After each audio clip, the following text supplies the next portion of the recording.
Bem, se tem um ditado que eu não gosto é quando fala que futebol, política e religião não se discute. Bem, se discute muito, muito neste canal e sobretudo aqui se respeita.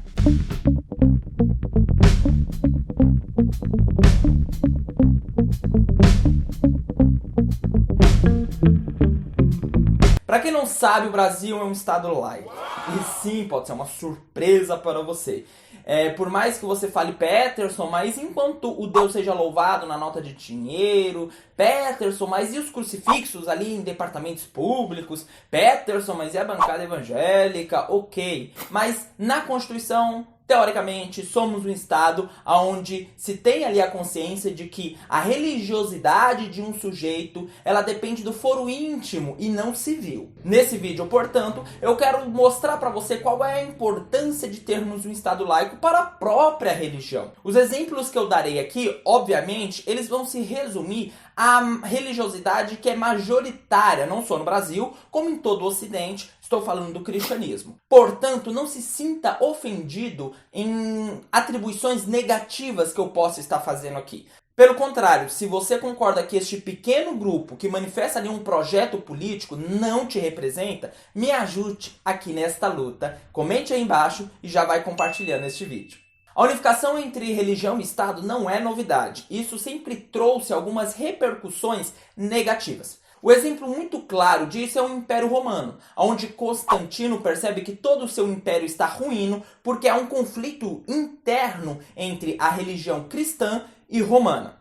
Ele então propõe a unificação dessas duas correntes de pensamento religioso, surge ali o cristianismo com seus dogmas e, portanto, há ali efeitos que vão desencadear na própria Idade Média e nas repercussões negativas, novamente, como eu já citei. O próprio Constantino nunca foi cristão, só foi batizado em seu leito de morte. Entretanto, usou esse mecanismo em benefício próprio. A ideia de separar novamente Estado de Igreja vai surgir com a ascensão do pensamento iluminista, a Revolução Francesa, e novamente se discute que deve haver uma religião específica na liberdade individual do sujeito e que isso não tem que ter nada a ver com o mecanismo estatal. Portanto, surge ali o Estado laico. E o que é Estado laico? É essa separação.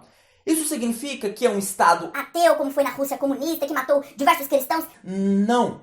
O Estado laico é um Estado onde há separação entre a religião de foro pessoal do sujeito e o Estado, que não deve influenciar em nenhuma ordem, em nenhuma instância este foro pessoal do sujeito. Se você se diz, portanto, liberal, você deve concordar ainda mais com isso, porque aqui há o zelo total pela liberdade desse próprio sujeito. O Estado ele não pode influenciar de maneira direta esse foro íntimo.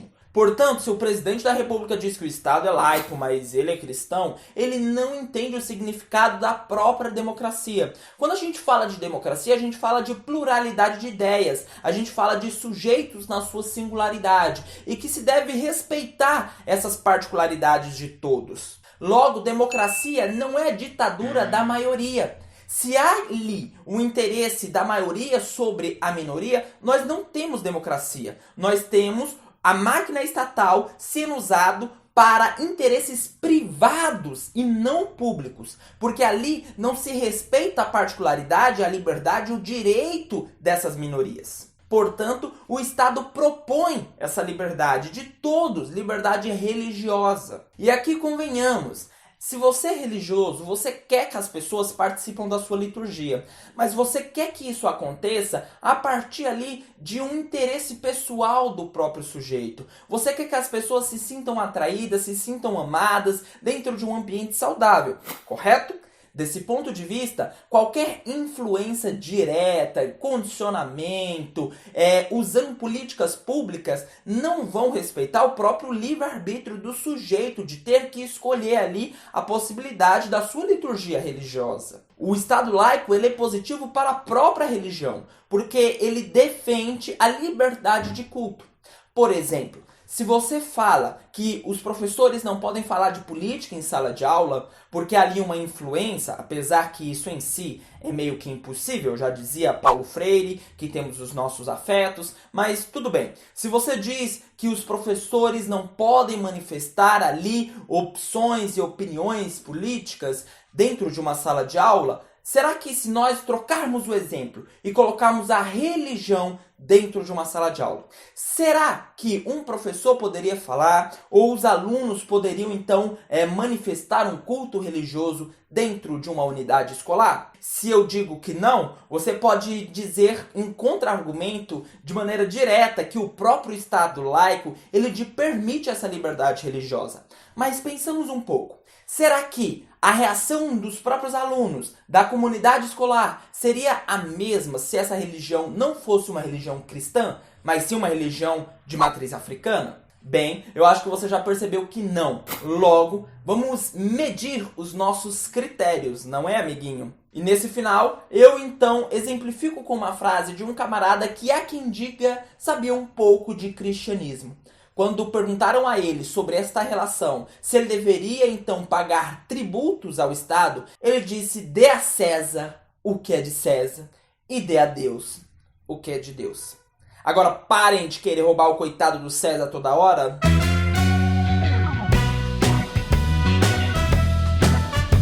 Bem, muito obrigado por assistir mais esse vídeo. Eu espero de todo o coração que nós possamos levantar sempre aqui um debate saudável e cada vez mais democrático. Seja convidado para assistir outros vídeos nesse canal. Cumpra o nosso protocolo de curtir, comentar, compartilhar e se inscrever. Um grande abraço, até a próxima e poder ao povo.